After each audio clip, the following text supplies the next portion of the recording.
The Grammys were singing in style on Sunday as the red carpet featured everything from dresses to denim.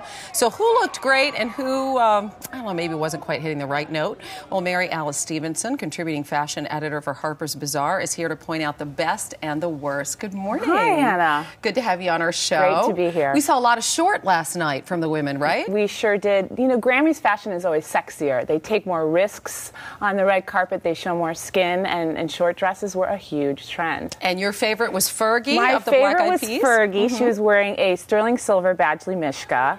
And, you know, sometimes Fergie gets a little too sloppy, and this was pulled together, elegant. Badgley Mishka is a great designer, and she went short, but didn't look, dare I say, slutty. I wonder how heavy those earrings were, too. Wow, very heavy. Very heavy, Hannah. On the other end of the spectrum, you say that the Pussycat Dolls, they went short, but it didn't quite hit the mark, in your opinion? No, the Pussycat Dolls, you know, they tried to coordinate their looks.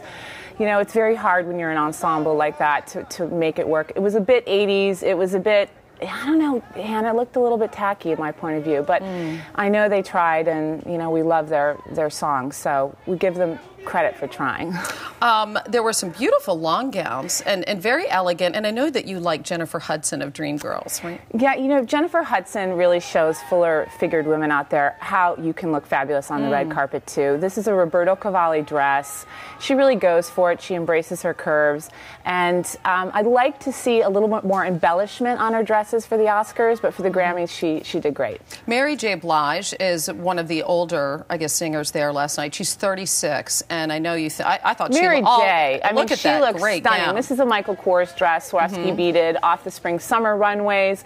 Mary J. looks stunning. Remember when stunning. she used to cover herself up completely with the big hats and the glasses? No one even used to know what she looked like, and she's such a beautiful woman. She looks so beautiful. And also Natalie Cole, who's in her late 50s. She was wearing Zac Posen. Right. Natalie Cole, a woman in her 50s, makes 50 look like the new 20. I mean, look at that. Look at how beautiful she looked. This is a Zac Posen dress.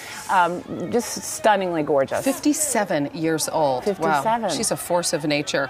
Another trend were metallics, which you're wearing right now. That's adorable, by the way. Thank you, Naeem Khan. Very, very cute. We saw that on Carrie Underwood. She's such a gorgeous Carrie girl. Underwood looked very elegant. She was wearing a metallic Badgley Mishka, right on the money with this dress. Loved it, loved it, loved it. Also, Beyonce looked great in her Armani Privé. But, you know, I have to say Nelly Furtado, she just did not hit it. Nelly did not look good in that dress, and it looked like, here we go, here we see it now. It looked like a lawnmower ran over the bottom of the dress. Oh, no. I mean, just not good, Nelly. No, you brought us a new category today, which you're calling Bad Beauty, Good Dresses. Christina Aguilera? Christina Aguilera, Ungaro, beautiful dress, hair and makeup. She's way too young and way too pretty to wear all that makeup. The hair was crazy. And the hair was crazy. She looked like a caricature of herself. You know, loosen up, and she needs to take it down a notch, tone it down. Not so much makeup. Also, Shakira, the Carolina Herrera dress was a one-of-a-kind dress, beautiful dress made for Shakira. But how could we see it beyond all that hair? I mean, that was just too much. You could barely see her pretty face. So great dresses, bad beauty. Alice Stephenson, thanks so much. Thank you got to you, come Hannah. back.